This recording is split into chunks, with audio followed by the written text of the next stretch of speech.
तो hello students, welcome back to my YouTube channel commerce and math classes. और आज जो हम है कंप्यूटर के कुछ क्वेश्चन डिस्कशन करेंगे। जैसे कि मैंने आपको बताया कि जो इंपॉर्टेंट क्वेश्चंस है मैं उसके ऊपर ही बात करूंगा। ठीक है।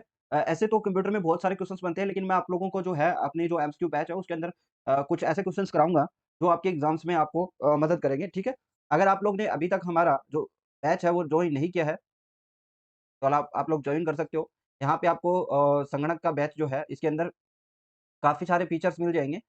देखिए, सबसे इम्पोर्टेंट बात तो ये है एमसीक्यू बैच की कि इसमें एमसीक्यू वीडियो सॉल्यूशन है, जो आपको बहुत अच्छे तरीके से पूरे टॉपिक को कवर करते हुए चलता है। आपको पीडीएफ मिलती है, एक्सप्लेनेशन है, ठीक है। 1500 प्लस एमसीक्यूज जो है हम स्टैटिस्टिक्स के करवाएँगे। लगभग आपके 1000 जो है 85 क्वेश्चन्स हमने करवा दिए हैं अभी तक, ठीक है। 500 प्लस क्वेश्चन्स इसमें इकोनॉमिक्स के रहेंगे, 300 प्लस क्वेश्चन कंप्यूटर के रहेंगे, 300 प्लस मैथ्स के रहेंगे और 200 जो राजस्थान इकोनॉमी है वहाँ से आते हैं वो क्वेश्चन रहेंगे और 200 आपके मिसलेनियस टॉपिक्स के रहेंगे जो आपकी किसी भी टॉपिक्स में काउंट नहीं आते। तो ये लगभग 3000 एमसीक्यू पैकेज है विद एक्सप्लेनेशन, और आप लोग इसे जॉइन कर सकते हो। इसका जो प्राइस है वो आपका 200 है, ठीक है। नीचे आपको डिस्क्रिप्शन में आपको ऐप की लिंक मिल जाएगी, वहां से आप ज्वाइन कर सकते हो। आई होप आपको ये कंटेंट आपको पसंद आएगा, ठीक है। चलिए अब हम क्लास के ऊपर फोकस करते हैं। निम्नलिखित में से किसके द्वारा प्रोग्रामेबल जो कंप्यूटर की अवधारणा दी गई? तो सबसे पहले आप लोगों को ये पता है कि चार्ल्स बेबेज जो थे, इन्होंने आपका क्या किया, 1822 में डिफरेंस इंजन तैयार किया था और उसके बाद 1833 में इन्होंने क्या किया, आपको एनालिटिकल इंजन बनाया गया, ठीक है। एनालिटिकल इंजन बनाया गया और एनालिटिकल इंजन ही जो है आपका जो अभी मॉडर्न युग में जो आप डिजिटल कंप्यूटर यूज कर पा रहे हो, ठीक है, वो आपका जो एनालिटिकल इंजन है, इसकी ही ये अग्रिम पीढ़ी है जो मॉडर्न हम कंप्यूटर डिजिटल जो कंप्यूटर है वो यूज कर रहे हैं वो, ठीक है।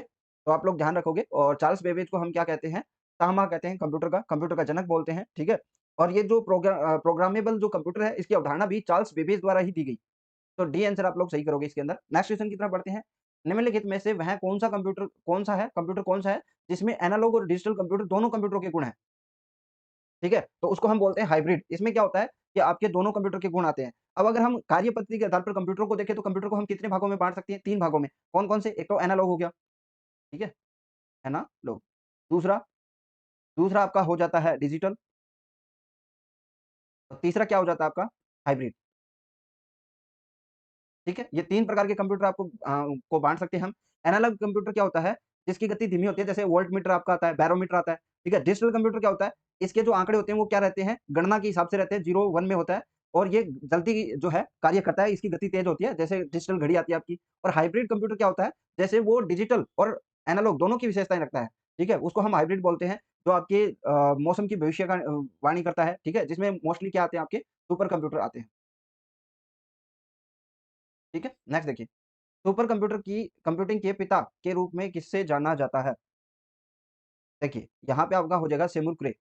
ये आपके सुपर कंप्यूटिंग के पिता माने जाते हैं, जबकि कंप्यूटर के जो पितामह किसे माना जाता है? चार्ल्स बेबेज को माना जाता है। दोनों ही क्वेश्चन इंपॉर्टेंट है, ध्यान रखेंगे क्योंकि सुपर कंप्यूटिंग के पिता का अभी तक कुछ पूछा नहीं गया है। नेक्स्ट क्वेश्चन देखिए, कंप्यूटर में सूचना किसको कहते हैं? कंप्यूटर में सूचना किसको कहते हैं? देखिए, डेटा जो होता है वो रो होता है आपके पास, ठीक है? ये हम पहले भी बात कर चुके हैं, जब स्टैटिस्टिक्स की क्लासेस करी थी हमने, उसमें भी मैंने आपको बताया था। और इसको अगर प्रोसेस करके बनाया जाए तब ये क्या कहलाती है? सूचना कहलाती है। तो जो प्रोसेस्ड डेटा होता है ना, उसको हम क्या बोलते हैं? सूचना कहते हैं, ठीक है? चलिए नेक्स्ट देखिए। अत्यधिक सूक्ष्म क्षेत्रों पर डिवाइस का निर्माण करने हेतु नैनो स्ट्रक्चर्स के प्रयोग पर विचार करता है। कौन विचार करता है? Nano technology, micro technology, computer forex, artificial intelligence.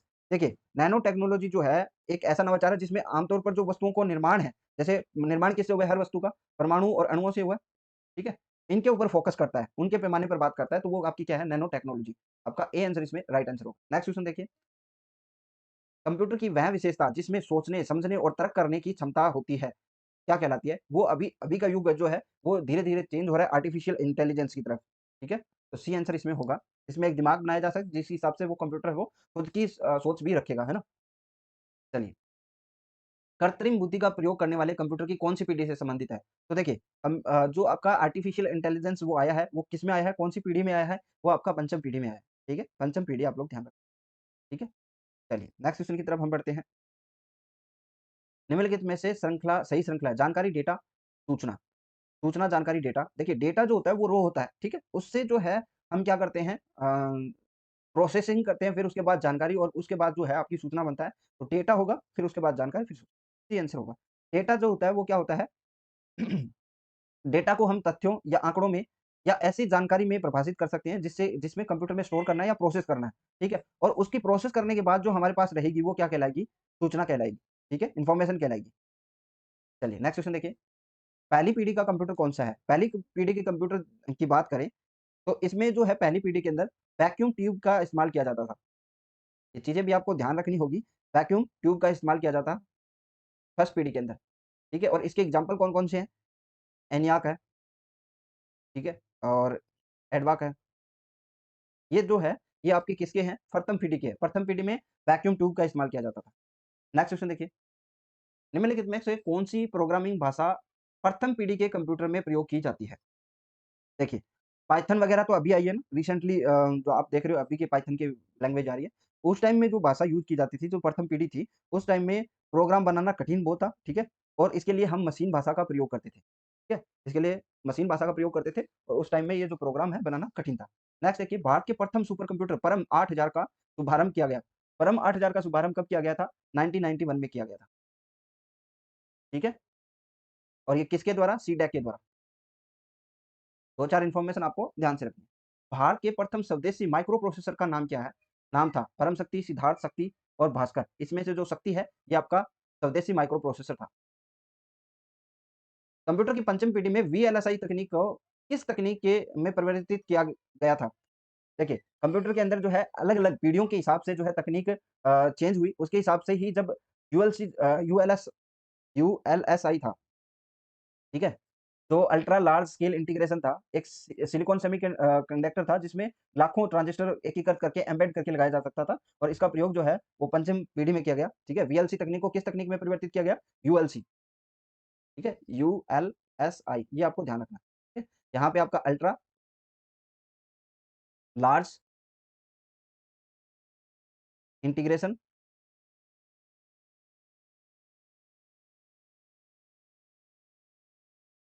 ठीक है? लार्ज स्केल होगा, ठीक है? लार्ज स्केल इंटीग्रेशन और इसमें क्या होता था कि यूएलसी के अंदर आप जो है, जो अ माइक्रोचिप है, इसके ऊपर लाखों कंडक्टर जो है, इसको एम्बेड करके हम एक साथ लगा सकते थे। क्योंकि धीरे-धीरे हमने क्या किया है, कंप्यूटर का साइज़ छोटा करने की कोशिश की है और इस हिसाब से हम ट्रांजिस्टरों का उपयोग भी इसी तरह बदलाव में लेके आए हैं। ठीक है?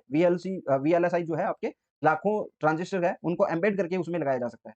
पीडीएफ का लघुत्तम रूप क्या है? यानी पीडीएफ का पूरा नाम क्या होता है? अगर फुल नेम की बात करें, तो ये होता है पोर्टेबल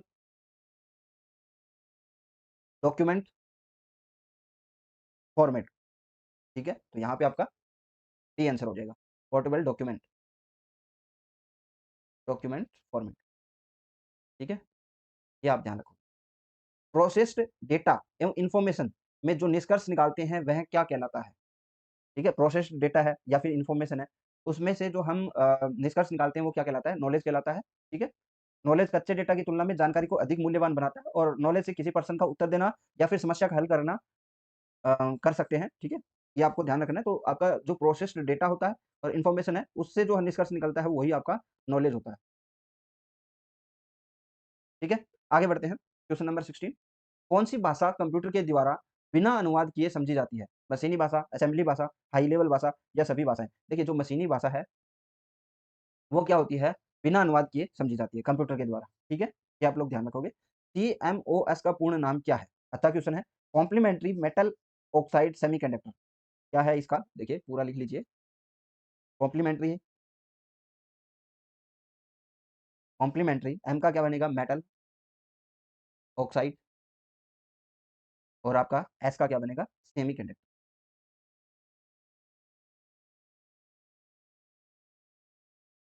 ये आप लोग ध्यान ठीक है? ये एक जो मदरबोर्ड होता है ना, उसका ही एक फिज़िकल भाग होता है और ये एक विशेष प्रकार की चिप होती है, ठीक है? जिसको बैटरी से संचालित किया जाता है और इससे जो है ना आपकी कंप्यूटर की डेट और जो टाइम और जो सेटिंग्स है, वो आपकी क्या रहती है? संग्रहित रहती है। कभी आपको कंप्यूटर खोलने का मौका मिलेगा तो आप देखोगे मदरबोर्ड जो होता है उसके ऊपर ये चिप्स ही होती है, ठीक है? चलिए, कंप्यूटर 5 मुख्य ऑपरेशंस को क्रियान्वित करता है। इनपुट, आउटपुट, स्टोरेज, कंट्रोल और इसमें और क्या ऐड हो जाएगा? देखिए, कंप्यूटर जो है 5 प्रोसेस को फ़ॉलो करता है तो उसमें आपकी क्या आ जाएगी? प्रोसेस आ जाएगी। ठीक है? इनपुट करता है, फिर प्रोसेस, फिर आउटपुट, फिर उसको स्टोरेज करता है और उसको कंट्रोल भी करता है। ऑडियो सिग्नल आउटपुट करने के लिए किस पोर्ट का उपयोग किया जा सकता है? तो इसमें तो एचडीएमआई हो जाएगा। आप लोगों ने देखा होगा कंप्यूटर के अंदर एचडीएमआई पोर्टल आता है, ठीक है? जो एचडीएमआई है ना, यहाँ पे देखिए, ये तो ऑडियो वीडियो के लिए हो गया, ठीक है? ये ऑडियो वीडियो हो गया। और जो आपके PS2 होते हैं, ये किसके लिए होते हैं? कीबोर्ड माउस के लिए, कीबोर्ड एंड माउस, ठीक है? और जो आप लैन वाला तो लैन केबल के लिए होता है, ठीक है? तो यहाँ तक आपका क्या हो जाएगा? सीएनसी हो जाएगा। एसडीएमआई आप लोग ध्यान रखोगे, ये पोर्टल है, ये पूछे जा सकते हैं। एक छोटे सिलिकॉन चिप पर ट्रांजिस्टरों और अन्य इलेक्ट्रॉनिक उपकरणों के साथ पूर्ण इलेक्ट्रॉनिक सर्किट को कहते हैं। उसको हम क्या कहते हैं? ये आपको पूछा गया है, तो वो कहलाता है आपका सीपीयू, ठीक है? ट्रांजिस्टरों और अन्य इलेक्ट्रॉनिक उपकरणों को एक साथ मिलाकर पूर्ण जो इलेक्ट्रॉनिक परपथ है, वो क्या कहलाता है आपका? सेंट्रल प्रोसेसिंग यूनिट यानी सीपीयू। कंप्यूटर के बारे में क्या है देखिए, सही उत्तर का चयन करना है। आंकड़ों के भंडारण करने वाली एक सक्षम युक्ति है, तो ये बात तो आपकी क्या है? सही है। आंकड़ों के विश्लेषण करने के लिए सक्षम है, सही है ये बात। पूर्ण गोपनीयता बनाए रखने में सक्षम है, कभी-कभी वायरस द्वारा आक्रामित भी होता है, ये भी सही है। लेकिन आपका ये जो पूर्ण गोपनीयता बनाए रखने में सक्षम है, ये नहीं है, क्योंकि हैक भी किया जा सकता है। आपका सी आंसर इसमें सही है। माइक्रो कंप्यूटर में जानकारी स्टोर की जाती है। माइक्रो जो कंप्यूटर होते हैं उसमें जानकारी किस फॉर्मेट में स्टोर की जाती है? डिजिटल रूप में। ठीक है? यूनिवाक का पूर्ण नाम क्या है? ये भी अच्छा क्वेश्चन है। यूनिवर्सल ऑटोमैटिक कंप्यूटर होता है। ए आंसर आप लोग करोगे यूनिवर्सल ऑटोमैटिक कंप्यूटर। कंप्यूटर की मुख्य प्रणाली में शामिल नहीं है। Input, output, internet processing. देखिए, मुख्य प्रणाली की बात करें तो इनपुट, प्रोसेसिंग और आउटपुट होता है, तो आपका इंटरनेट शामिल नहीं होगा। ठीक है? कैड का पूरा नाम क्या है? कैड का तो आप लोग जानते होंगे, काफ़ी सारे स्टूडेंट जो है कैड का कोर्स करते हैं, जो आपके डिज़ाइन के निर्माण, संशोधन या फिर वर्क स्टेशन के रूप में उपयोग करते हैं, तो उसका पूरा नाम क्या है? Computer aided design, computer aided design, ठीक है? ये आंसर हो जाएगा। तो इसकी जो पीडीएफ है, जो आपकी विथ आंसर है, वो मैं आपको डाल दूँगा, ठीक है? विथ एक्सप्लेनेशन है, वो पूरी पीडीएफ आप पढ़ें और ऐसे ही हम 300 प्लस क्वेश्चन्स करने वाले हैं, तो वो सारी पीडीएफ्स को आपको रीड करते रहना है लगातार और मेरे हिसाब से आपका अच्छा पेपर होगा, ठीक है? इम्पोर्टेंट क्वेश्चन हम करेंगे, लगभग आपके 300 क्वेश्चन्स मैंने बोला हुआ है और देखिए जितना टाइम मिलेगा उस हिसाब से मैं आपको एक्स्ट्रा क्वेश्चन्स भी करवाने की कोशिश करूँगा और एक आपकी जो अ आंसर की जो आपकी कोर्ट की जो पीडीएफ है, वो भी मैं आपको अलग से दे दूँगा, ठीक है? तो ये था हमारा बेसिक कंप्यूटर का क्वेश्चन्स और अगले में हम करेंगे एमएस वर्ड के क्वेश्चन्स, ठीक है? आज के लिए बस इतना ही, थैंक यू।